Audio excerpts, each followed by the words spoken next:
Alors mes chers amis, j'aimerais vous poser aujourd'hui une devinette. Mais je vais tout d'abord vous introduire cette devinette.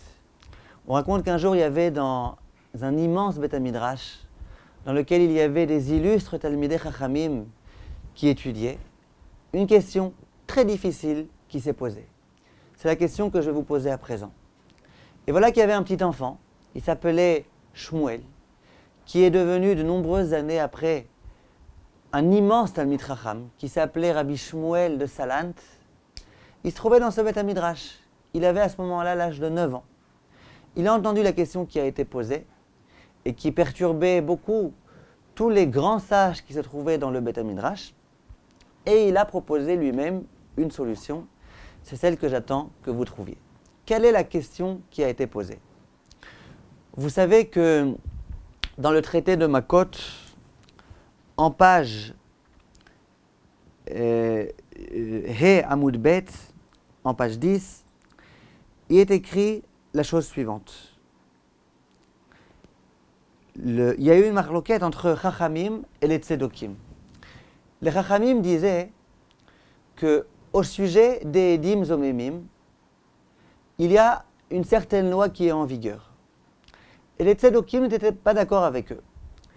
Qu'est-ce que les Edim Zomemim? Je vous présente le cas en un instant. Les Edim Zomemim, c'est deux témoins qui viennent et qui disent, voilà, on a assisté à un meurtre. Tel jour, à telle heure, à tel endroit précis, Réhouven a tué Shimon. Et il y avait des témoins, etc., etc. Et donc, Réhouven est passible de la peine de mort, vu qu'il a tué son frère Shimon.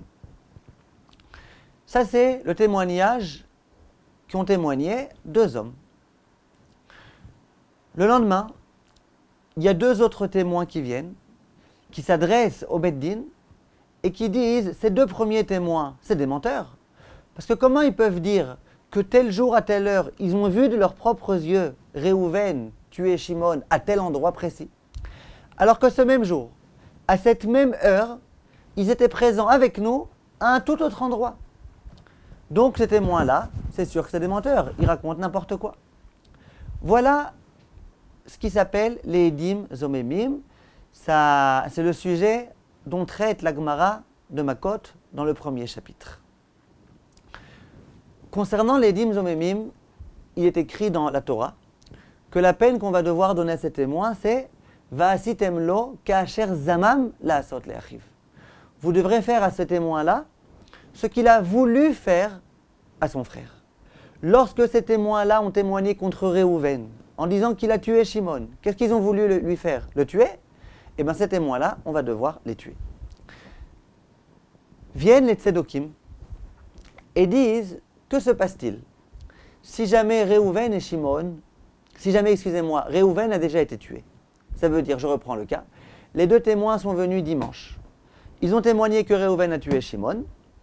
Le Beth Din s'est fié aux propos de ces témoins et ils ont donc exécuté Réhouven. Le lendemain, il y a deux témoins qui arrivent, qui s'adressent au Beth Din et qui disent les premiers témoins, c'était des Edim Zomemim. Parce qu'au jour où ils prétendent avoir vu telle scène à tel endroit précis, ils étaient avec nous à un autre endroit. Que se passe-t-il dans ce cas-là? Est-ce qu'on va effectivement devoir tuer ces témoins-là qui ont menti ou non? Les Tzedokim disent, bien sûr, c'est ce qui est écrit dans la Torah, vous ferez à ces témoins ce qu'ils ont voulu faire.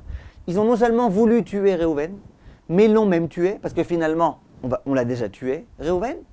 Donc bien sûr qu'on va devoir leur faire ce qu'ils ont voulu faire, à savoir qu'on va devoir les tuer eux-mêmes. Ça, c'est l'opinion des Tzedokim. Chachamim sont venus et on dit pas du tout.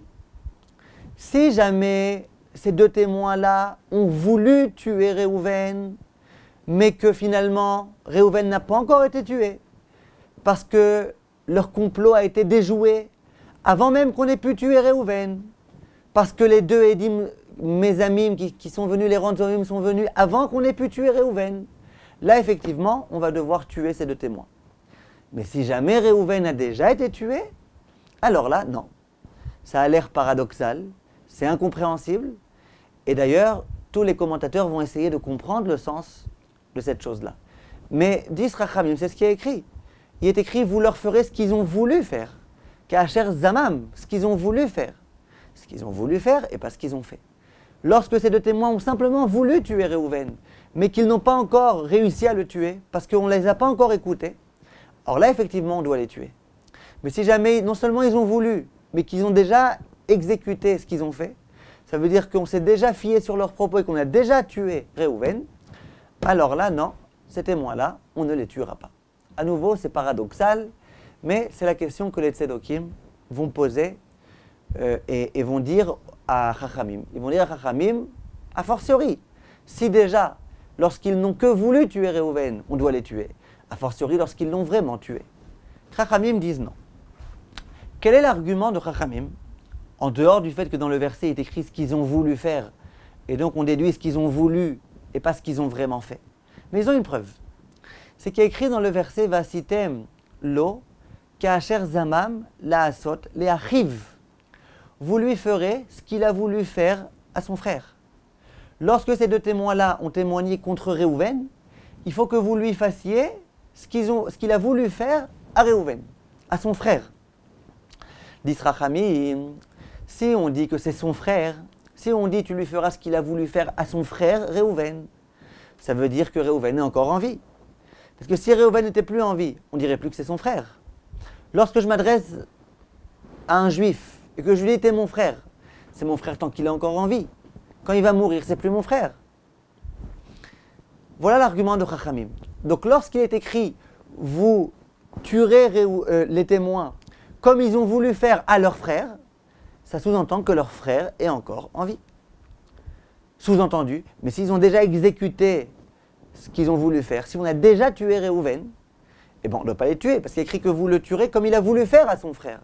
Son frère n'est plus en vie, donc comment tu peux me dire à son frère?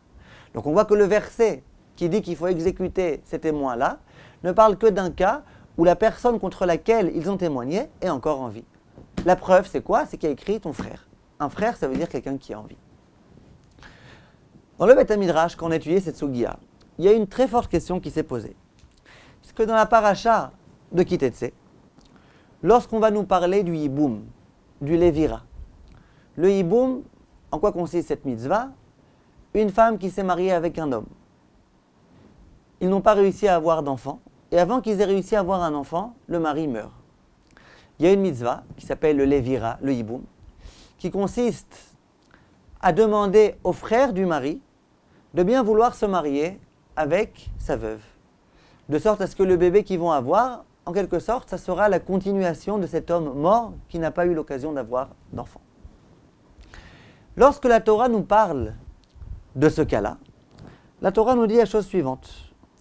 Ki yeshvu achim yardav, lorsqu'il y aura des frères qui seront ensemble, ou met echad mehem, et l'un des deux est mort, ou ben enlo, et n'a pas laissé d'enfant après lui, lo tiye shetamet achutza leishzar, yebama yavo alea, etc. On dit cette femme-là, au lieu qu'elle aille se marier maintenant avec n'importe qui, qu'elle se marie avec le frère de ce mort-là, de ce défunt.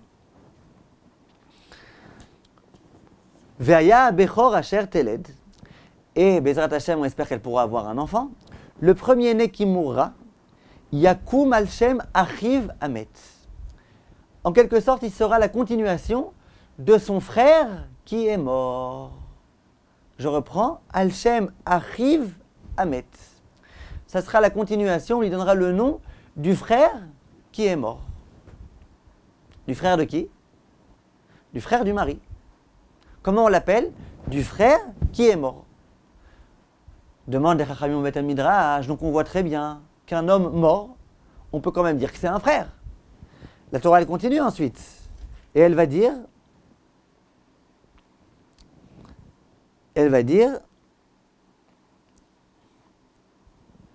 voilà, que si jamais l'homme ne veut pas se marier avec cette femme-là, Asher lo yivne et bet achiv.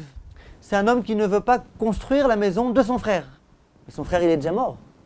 Lorsqu'on parle de cette éventualité-là de Yiboum ou de Khalitza, c'est que le frère est déjà mort. Et malgré tout, la Torah dit son frère. Viennent les Chachamim dans le Beth Midrash et disent on ne comprend plus rien.